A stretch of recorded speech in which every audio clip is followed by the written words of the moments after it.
Hey guys, I'm going to talk to you about my experience with my cruise going on right now. So, just a little history. I've only cruised NCL. I think this is my sixth cruise, and we live in New Hampshire. Flew out of Boston to New York, which was a mistake. Admittedly, I should have just driven because it's 4 hours. So my bag was lost between the flight from Boston to New York.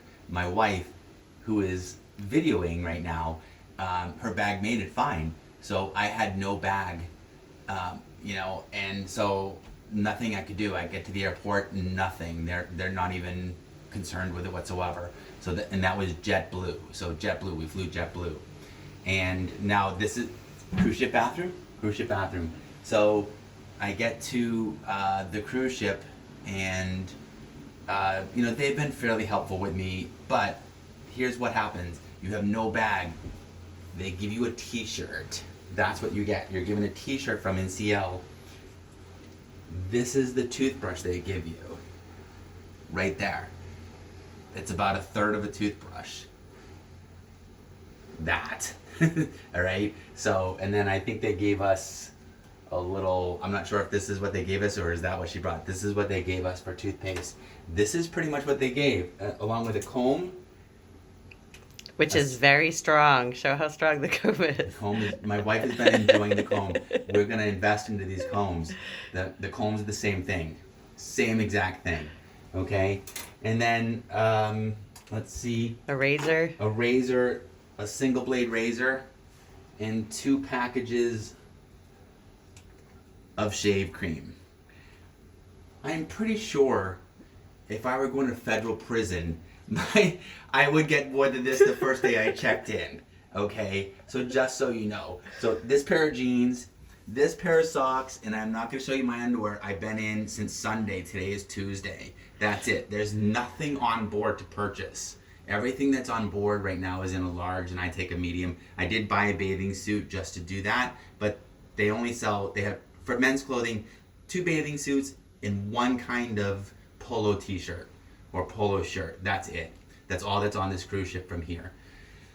So, I called JetBlue immediately, or we actually went into the airport. We went into the baggage lost area, and the guy there was so disorganized. It was amazing. He was overwhelmed. Let's just put it that way. JetBlue, your guy was overwhelmed. All right. Excuse my whole going on here, but this is what I'm left with. So he ended up filing a claim. It took about 45 minutes for him to file the claim. Now, I already missed my transportation from LaGuardia over to the port to get on. So I ended up we did a taxi, right? Uber. We did an Uber. I'm sorry. We did an Uber for about $50. It cost us $50 to get from LaGuardia to the port. So we missed the transportation, which we already had paid for to file that stupid claim. Then, since then, it's been nothing but phone calls between 3 different companies and we did file a report while we were on Norwegian here on the cruise ship, and she was very helpful. She gave me faith that there was going to be something going on, but it was quickly squashed or quashed or whatever you want to say. So once again, there's 3 companies involved. There's JetBlue, who sends you a report saying that the bag is now in LaGuardia, and then an hour later saying, no, sorry, it's still in Boston, but we're going to ship it to Orlando. And then a little later on saying, no, it's actually in LaGuardia, and we're going to ship it to Orlando. And then a little later on, no, it's still in Boston, but we're going to ship it tomorrow to Orlando. This is all the emails and text messages I've been receiving throughout the last 2 or 3 days. And now I'm still an hour out of port, and Juan, who is from the company who is delivering the bag, which is a separate company from either JetBlue or Norwegian, is sitting there waiting there for me to come and get it from him. So even though it was all scheduled ahead of time that the boat was pulling in an hour beforehand, at 1 o'clock. The boat was pulling in at 1 o'clock. He's sitting there going, well, I don't know where you are, and every time that I get a new person to explain, I flew from Boston to New York. I got on a cruise ship, and I'm on my way down to Port Canaveral. Basically Port Canaveral or Orlando is what they call it, but it's really Port Canaveral. So none of them realize I'm actually on the port. I'm on the cruise, in the clothes that I basically arrived in on Sunday. Today is Tuesday. You know, it's just amazing how disorganized. I'm not, listen, NCL, I'm not the first person who has ever lost a bag. I'm not. You know that. So for you to not have a process in place between you and JetBlue to say, okay, this guy has lost his baggage. This is what we're gonna do. It's gonna make it to the next. You're gonna get it from one person to another person and get it to your port person and then get it onto the boat and it's in my room. You know, I mean, it's absolutely amazing. I have to be honest with you. This is my third day. Sunday, Monday, Tuesday. Right now it's around noontime on Tuesday. I've done nothing but make phone calls and worry about this bag.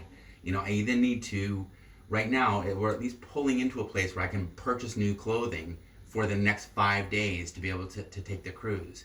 You know, I've only sailed with NCL. This is, you know, I can't say enough good about NCL. My wife and I love it, but this has been an absolute terrible experience.